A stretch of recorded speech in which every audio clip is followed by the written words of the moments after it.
세종역 관련해서는 저는 지금 현재 상황에서는 오송역 및 타 역과 이제 세종과의 연계를 더 강화하는 방향으로, 그래서 세종시의 주민들이 보다 더 편리하게 다른 역에서 세종시까지 다닐 수 있도록 그런 연계를 강화하는 방향이 맞지 않나 싶습니다. 그리고 그게 사실은 KTX의 원래 취지를 맞추는 것이 아닌가라고 생각합니다. 이제 제가 이미 또 말씀드렸습니다만 아마도 이런 부분들이 이제 본격적으로 대선이 시작이 되면 대선 공약으로 각 후보들이 이제 그 말씀을 드릴 겁니다. 그렇게 되면 이제 그것에 따라서 그 기준대로 국민들께서 평가해 주실 겁니다. 같은 사안을 다른 시각에서 본 표현 아닌가 싶습니다.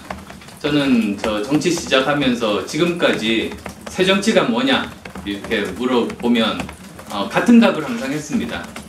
기득권 정치와 싸우는 거라고 했습니다. 실제로 이제 정치란 뭡니까? 세상 바꾸는 일 아닙니까? 그런데 실제 정치 현장에 와서 보니까 정말 어처구니 없게 세상이 바뀌는 걸 막는 정치를 하는 겁니다. 지금 현재 상태를 유지하는 게 좋은 게 기득권 아닙니까? 그 일을 하는 게 바로 기득권 정치인 겁니다. 그리고 공공을 위해서 사실은 정치를 해야 되는데 개인 사익을 위해서 정치를 하는 겁니다. 그런 게 기득권 정치입니다. 그래서 저는 5년 전부터 지금까지 일관되게 말씀드립니다. 새 정치가 뭐냐? 그거는 세상이 바뀌는 걸 막는 기득권 정치와 싸우는 거다. 개인 욕심 채우려고 하는 기득권 정치와 싸우는 거다. 이제 그 말씀들을 드립니다. 그게 또 사실 한편으로 보면 시대가 교체되는 것 아니겠습니까? 지금까지가 기득권 정치의 시대였습니다. 그런데 이제 바뀌고 있습니다. 저는 작년 특히 2016년을 주목하는데요. 2016년은 저는 세계사에 기록될 거라고 믿습니다. 몇백 년 후에 바로 기득권 정치에 대한 대중의 분노가 폭발한 해로 기록될 겁니다. 왜 그 말씀을 드리냐면 2016년 시작하면서 처음에 브렉시트가 이제 결정이 됐습니다. 영국의 국민투표를 통해서 아무도 예상하지 않았지만 이 영국이 유럽연합으로부터 탈퇴하게 됩니다. 그거는 기득권 체제에 대한, 기득권 정치에 대한 국민들의 분노입니다. 이대로 아무것도 변하지 않으면 정말로 희망이 없으니 좋은 변화가 아니라 나쁜 변화라도 어쨌든 선택한 겁니다. 그리고 그 다음에 일어난 일이 미국의 도널드 트럼프 대통령 당선입니다. 그래서 저도 워튼 스쿨 출신이어서요. 제 동문입니다. 그런데 그것도 역시 기득권 정치에 대한 분노인 겁니다. 제가 가끔 이제 그래서 제 출신 대학인 펜실베니아 대학 교수님이 학생들 한 20명씩 데리고 가끔씩 이제 제 방에 찾아옵니다. 국회. 근데 이제 대선 결과 나오기 전에, 미국 대선 결과 나오기 전에 대선에 대한 예측들을 하고 있었습니다. 제가 물어봤습니다.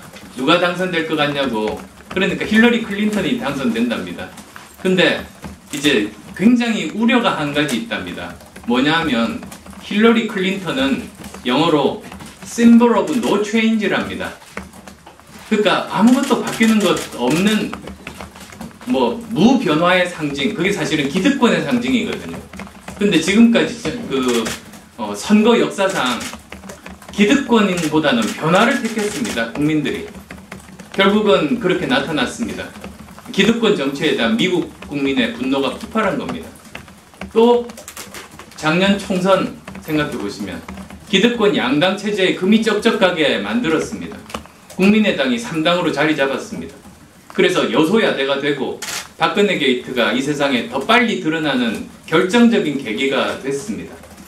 이런 게 그래서 영국, 미국, 한국 모두 기득권 정치에 대한 분노가 폭발했고, 사실은 새 정치가 뭐냐 이렇게 물어보시지만 지금 기득권 정치를 깨겠다는 제 의지가 국민들께서 작년 총선을 통해서 3당 구조를 만들어 주셨고, 이제는 박근혜 대통령에 대한 탄핵 결정까지도 이르렀습니다.